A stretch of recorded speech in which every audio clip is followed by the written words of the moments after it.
Voici l'histoire complète de Bassirou Diomaye Diakhar Faye, président du Sénégal depuis sa naissance jusqu'à aujourd'hui. Ô naissance et origines. Bassirou Diomaye Faye est né le 25 mars 1980 à Ndiaganiao, un village du département de Mbour, dans la région de Thiès, au Sénégal.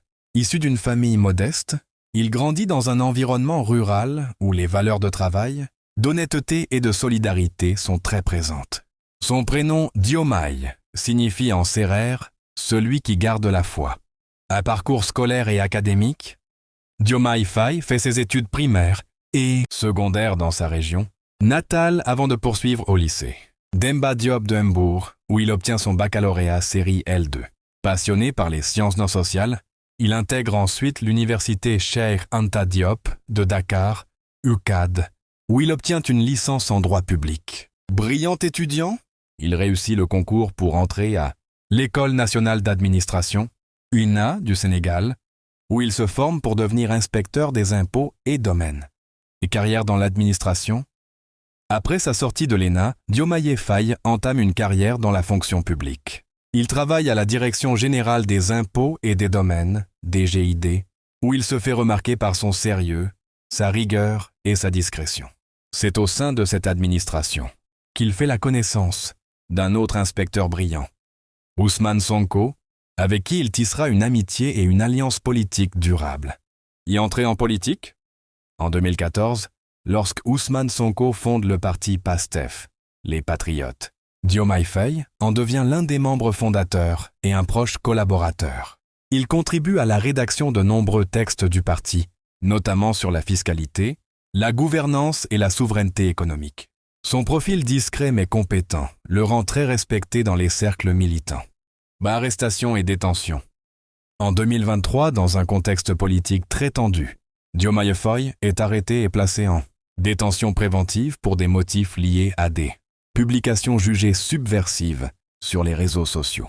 Il devient alors un symbole de la résistance pacifique et du combat pour la démocratie au Sénégal. Pendant ce temps, Ousmane Sonko est lui aussi arrêté, ce qui prive le parti PASTEF de ses deux principales figures. Élection présidentielle de 2024. En 2024, à quelques semaines de l'élection présidentielle, Ousmane Sonko est déclaré inéligible. Le parti PASTEF choisit alors Bassirou Diomaye Faye comme candidat officiel. Soutenu massivement par la jeunesse et les partisans de Sonko, il mène une campagne fulgurante, centrée sur la justice, la souveraineté et la réforme de l'État. Malgré sa libération tardive, il parvient à rassembler le peuple sénégalais autour du slogan « Diomaye Moi Sonko ». Diomaye, c'est Sonko. Le 24 mars 2024, il remporte l'élection présidentielle dès le premier tour avec plus de 54% des voix, devenant à 44 ans le plus jeune président de l'histoire du Sénégal.